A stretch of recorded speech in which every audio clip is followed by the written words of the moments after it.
So for the month of June, we will be donating to Ledwich Family Farm Vegan Animal Sanctuary. Their mission is to rescue and provide lifelong care to animals in need and to advocate for those who did not have a chance to be rescued. So we were there this past weekend and we met some of the animals, and I took some videos and some pics for you. So enjoy, and we'll talk to you later. Thank you.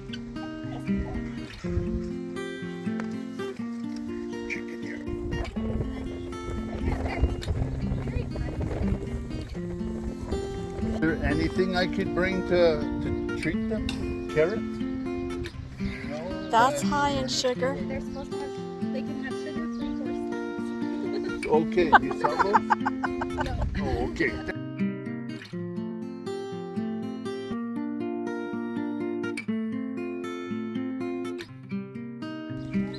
Yeah.